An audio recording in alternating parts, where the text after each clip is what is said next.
tackling tough topics to help you think reasonably about life's most important issues. This is Thinker Sensitive.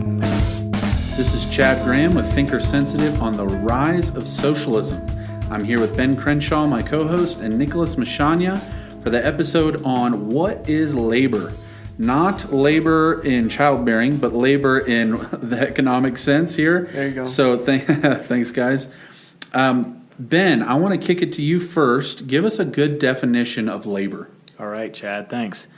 So a basic definition of labor would simply be the amount of work or energy it takes to produce a good, service, or product.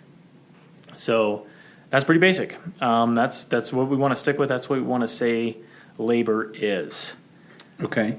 And so give me an understanding of how labor works and functions in a socialist economic ordering. Yeah, the best thing to do here in order to understand labor on socialism is to go back to Marx's theory. So Karl Marx came up with the theory of the labor theory of value. And when we talk about labor, we're going to be talking about value and productivity. So this is the best place to start. So Marx wasn't the only person who believed in the labor theory of value. It was very popular in the early classical economists. Even like Adam Smith and David Ricardo believed in the labor theory. So the basic idea on the labor theory was that the amount of input of labor that you put in, that should be reflected in the cost or the quality or the value of the good or the product that is created. So more time in, more money out. Right, yeah. More input in, the more valuable it is when it comes out. The less input, the less valuable, so forth and so on. Now, on socialism and on Marxism, Marx took the labor theory of value and he said the only way that a capitalist could extract profit is if they made their workers work more than the product was actually worth. And this he called surplus value. So it required surplus labor. You had to work. So if a product, say, is you put in 5 hours and it's worth $5, well, the capitalists on Marx would say make the person work 8 hours and then extract an extra $3, even though the product was still only worth $5. So Marx thought that the value of, or the profit margin came from this extra labor that was extracted from the worker. And this was exploitation. And this is why, Marxism essentially boils down to this idea of exploitation, the taking advantage of workers. Let me make sure I'm tracking with you. So on Marx's view of surplus labor, if I'm a capitalist business owner and I own a factory, and my workers come in and create something that's worth $5, and I have to charge $10 for that item in order for it to be profitable for me and also to pay them a wage. That surplus value that I'm getting, that I'm extracting from the workers, is what Marx took aim at, right? He's saying actually that's the workers are creating that value and these capitalist business owners are taking that value from the workers. Right. Am I right in that? Yeah, that's essentially it. I mean, Marx's theory of labor is much more complex than we can get into.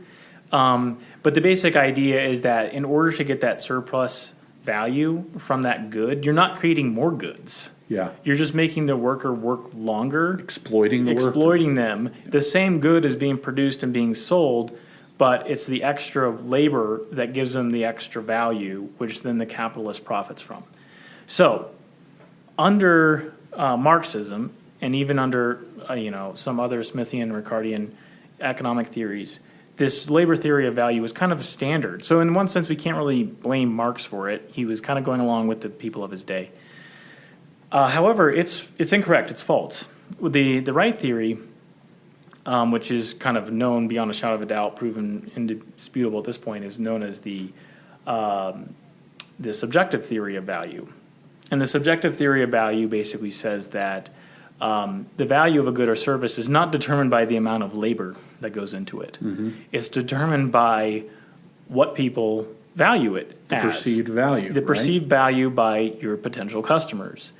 And so, the classic example here is you could have, let's say you have somebody who is a, extremely trained professional wood craftsman. And they are extremely gifted. They have many years of experience. They've gone to school for wood crafting and so forth. And they can produce this beautiful piece of mahogany table or whatever it may be. But he lives in a society that doesn't really want or care about wood-crafted furniture. And so no one's looking to buy this. And so he can put in hundreds of man-hours of time and energy and put it out to sale in front of his store, and no one buys it. It's worthless. The value there, in terms of its economic value, is worthless because people don't want it. Right.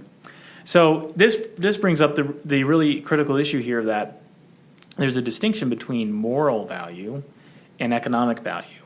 Now, we would say that this craftsman's work has moral and maybe on Christianity theological value because it goes toward the creation mandate, the fact that God created us to work with him. It does enrich the world with a new creation. It can go toward his own personal development and so forth. The issue is that it has no economic value. So we have to make distinctions between economic and moral value when we're talking about economics. And the problem is that on the labor theory, it kind of takes the moral value of the labor and transfers it into the economic sphere and says the moral value of the inputted labor should be reflected in the economic value when it's sold. So if I restate that, you could say it like basically socialists see the work that workers put into whatever product they're making, and they need to be compensated according to that labor rather than the perceived value. That work in and of itself has some moral and economic value tied in, where if they don't get some value that's equivalent to the work, there's a moral injustice there. Yeah, and this is why socialists will be so adamantly against the minimum wage, because they'll say that's a devaluing of the value, aka moral value, of the worker. A low, quote unquote, low minimum wage. Low minimum wage. Minimum wage for flipping burgers or blue collar jobs, whatever. And so they think that it's reflecting poorly upon or dehumanizing the person and the worker because it's not valuing their labor on a moral scale. Because they're saying if you put 40 hours of work in, you should be able to live. Yeah, exactly. They're equating, some moral value and economic value there. Right. And, that gets into the whole problem of a living wage. And we can talk about minimum wage and living wage later. Those have their own complexities. So then the question comes up, what determines what we get paid when we work? So we talked about the labor theory of value, what people value it as. And so this can get complex as well. But I'm going to say the basic answer is that your productivity determines what you get paid. Now, what determines productivity? So we could go down this rabbit hole.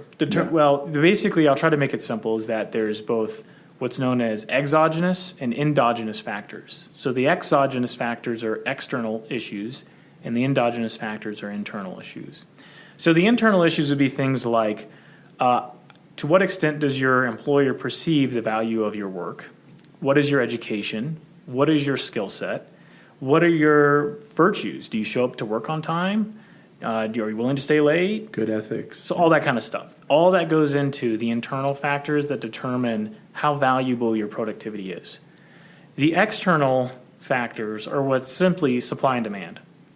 So within the larger market, if there's a large demand for something and not a great supply, then prices are going to rise in order to bring things back into equilibrium. And so the value of your labor on that scale goes up because more people are demanding it and you're in high demand. So you might have like lawyer who is a specialist in whatever kind of law, and so you have a lot of clients and he's not very much available. So they bid essentially for his time and work, and the value of his labor goes up. Q price index for the market. Right. Right. So on the external things, supply and demand have a lot to do with at any one given time how much someone's productivity is valued. So it's a complex issue, and that's why your wages can change from job to job and even within jobs. And this is why employers are all the time kind of competing, or they're at least comparing the wages that they make or they're paying you compared to similar jobs or like jobs. So if you have an administrative assistant over in this business, someone over here, they're going to be looking at each other being like, am I paying them equitably for the same job? Or you might have two administrative assistants in the same company, but one has been there 30 years. So even though supply and demand on the outside is the same, internal factors mean that one's productivity may be valued higher than the other. Their institutional knowledge, their relationships within the company make them more valuable. Right. And so it could be the kind of thing where, some people feel gypped by capitalism because either they got excellent education, they've had a long career and a lot of experience, and just the nature of the job market means that that's no longer valued. Mm-hmm. You have people who are coal workers or steel workers, and America has moved beyond the industrial era to become more of a service economy, so that those skills and experience that once could pull a great wage is no longer valued within our market, and so its cost essentially for labor has decreased, and so people don't make a lot of money on that. So sometimes it's no fault to yourself, but you have to remember we're dealing with economic value. We're not dealing with moral value. So it says nothing about the depreciation of the human person. Yes. If your work within a certain economy doesn't bring some XYZ amount of economic value. Yeah. And so how does a socialist economic ordering really bring the equilibrium, the forced outcomes or the equal outcomes to the division of labor?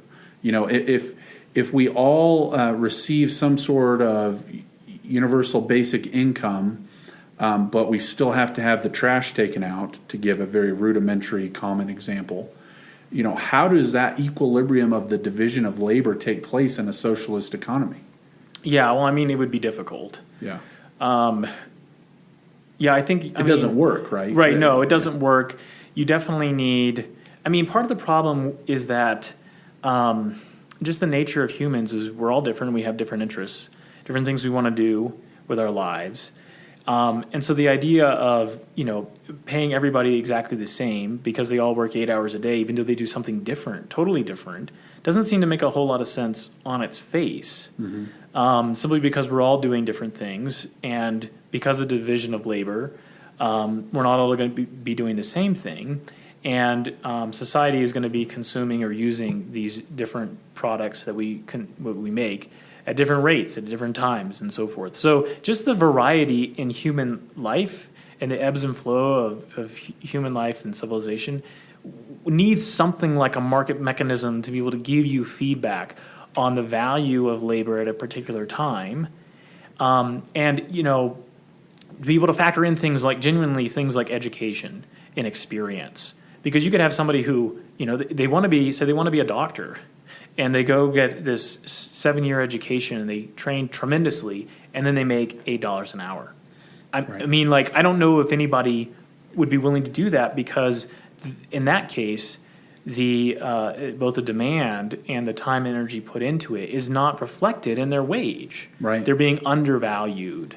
Or even conversely, if someone goes through that same medical training and they make $100,000, but the person flipping burgers at the local burger joint also makes that $100,000, it also engenders something in us in the human condition to go, wait a minute, this isn't fair. This isn't right. There's something wrong with this price index. Exactly. We understand that there's a qualitative difference between doing heart surgery and making a McDonald's hamburger. Right. And that it's not just that the actual good or service is intrinsically more valuable, but we understand that because human beings value life and the fact that heart surgery could save you from dying early, then that subjective value, which is real value, should be reflected in wages. Right. So, the socialist system really just kind of wreaks havoc on labor, value, and appreciation, and so forth. Give us that definition of labor one more time. So labor, just in and of itself, is kind of the amount of work or energy needed to produce a good or service or a product. Ben Crenshaw, capitalist extraordinaire on Thinker Sensitive, The Rise of Socialism. Thanks, Ben, for stopping by. We appreciate having you. Thank you, Chad. For more thinker-sensitive content, visit thinkersensitive.com. Be sure to find us on iTunes and YouTube as well.